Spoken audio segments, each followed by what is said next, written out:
12th accountancy second chapterல உள்ள first illustration இப்போ பார்க்க போகிறோம்.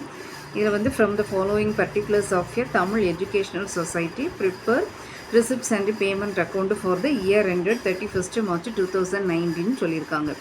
இப்போ இதுக்கு வந்து கொஞ்சம் பர்டிகுலர்ஸ்ன்னு கொஞ்சம் தந்திருக்காங்க. இதை வச்சு இந்த சம்மை எப்படி பண்ணுறதுன்னு நம்ம பார்ப்போம். ஃபஸ்ட்டு இதில் வந்து ஹெட்டிங் வந்து பார்த்திங்கன்னா இந்த book of Tamil educational society receipts and payment accounts for the year ended 31st March 2019. இந்த இதை ஃபுல்லாக நீங்கள் வந்து இது வந்து இங்கேருந்து இங்கே வரைக்கும் எழுதிடணும். இது வந்து நமக்கு நோட்டில் 2 பக்கம் இந்த சம் போகும். இந்த பக்கம் டிஆர் கண்டிப்பாக நம்ம போட்டுக்கிடணும். அதே மாதிரி இந்த பக்கம் நம்ம சிஆர் காமிச்சுக்கணும். நம்ம காலத்துக்கு ஹெட்டிங் வந்து எப்படி போடணும்னா ரிசிப்ட்ஸ் அமௌண்ட் அதே மாதிரி கிரெடிட் சைடு பேமெண்ட் அமௌண்ட் இதுதான் நம்ம வந்து இந்த இது காலம் வந்து இப்படி தான் போட்டுக்கிடணும். இந்த கணக்கில் நமக்கு பர்டிகுலர்ஸ் எல்லாமே நமக்கு இங்கே கொடுத்துருப்பாங்க. இதில் வந்து நம்ம கைக்கு காசு வருதா, நம்ம கையிலேருந்து கேஷ் போகுதா, இது தான் நம்ம இதில் வந்து மெயினாக பார்க்கணும். கேஷ் நம்ம கைக்கு வந்தால் அதை நம்ம ரிசிப்ட் சைடு எழுதணும். கேஷ் நம்ம கையிலேருந்து வெளியே போச்சு அப்படின்னா அதை நம்ம பேமெண்ட் சைடு எழுதணும். ஃபஸ்ட்டு இதில் வந்து ஓப்பனிங் கேஷ் பேலன்ஸ் நமக்கு ஒன்று தந்திருப்பாங்க. இந்த ஓப்பனிங் கேஷ் பேலன்ஸ் வந்து கேஷ் பேலன்ஸ் அப்படின்னா நம்ம கையில் காசு இருக்குதுன்னு அர்த்தம். அப்போ இதை நம்ம எந்த பக்கம் எழுதணும்னா ரிசிப்ட் சைடு நம்ம எழுதணும். ரிசிப்ட் சைடு எப்படி எழுதணும்னு பார்த்தீங்கன்னா to balance brought down cash balance அப்படின்னு போட்டு இந்த 2வது அமௌண்ட்டில் 18,000 இந்த மாதிரி எழுதி நம்ம வச்சுக்கிடணும். இதுதான் ஃபஸ்ட்டு ஸ்டெப். நெக்ஸ்ட்டு இதில் இருக்க எல்லாமே எழுதணுமா அப்படின்னு உங்களுக்கு ஒரு டவுட் வரும். இதில் இருக்க எல்லாமே எழுதணும், ஆனால் இதில் எழுதக்கூடாத விஷயங்களும் இருக்குது. என்னெல்லாம் அப்படின்னு பார்த்தீங்கன்னா அவுட்ஸ்டாண்டிங் சேலரி இல்லை அவுட்ஸ்டாண்டிங் வேஜஸ் அப்படி வரும். அதே மாதிரி yet to be paid the salary அப்படின்னு வரும்.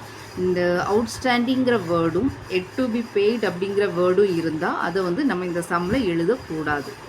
அதே போல் டிப்ரிசியேஷன் வரும். இந்த டிப்ரிசியேஷன் ஆஃப் த ஃபர்னிச்சர் இல்லை டிப்ரிசியேஷன் ஆஃப் த மெஷினரி இந்த மாதிரி நமக்கு கொடுப்பாங்க. டிப்ரிசியேஷன் வந்தாலும் இந்த சம்மில் நம்ம அதை எழுதக்கூடாது.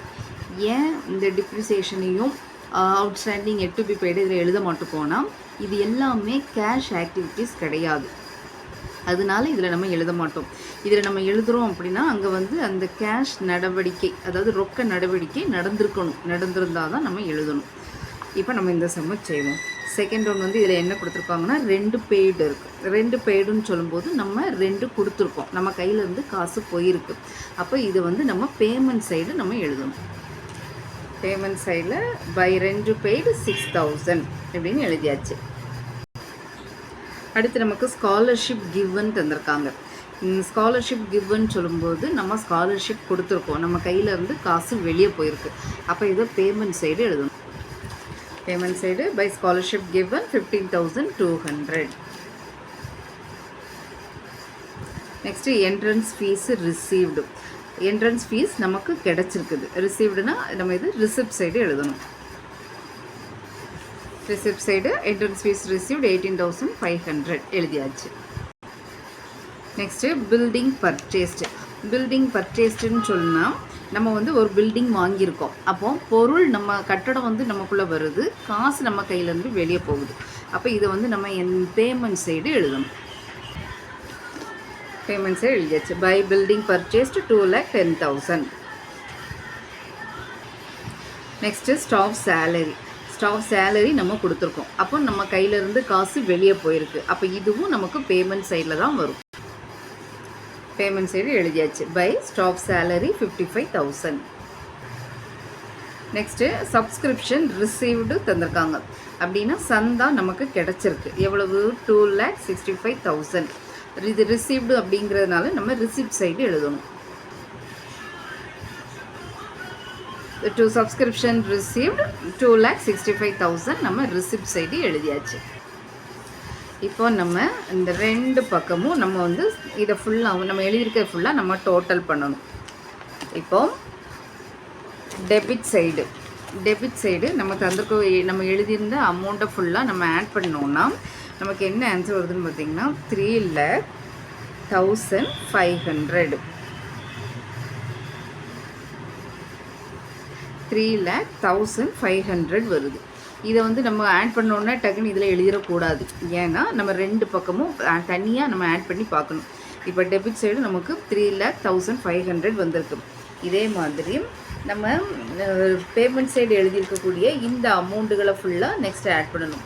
இதை ஃபுல்லாக ஆட் பண்ணும்போது நமக்கு என்ன வருதுன்னா 2,86,200 வருது. இப்போது இந்த ரெண்டுலேயும் நமக்கு டெபிட் சைடு தான் அதிகமான அமௌண்ட் வந்திருக்கு, கிரெடிட் சைடு கம்மியான அமௌண்ட் வந்திருக்கு.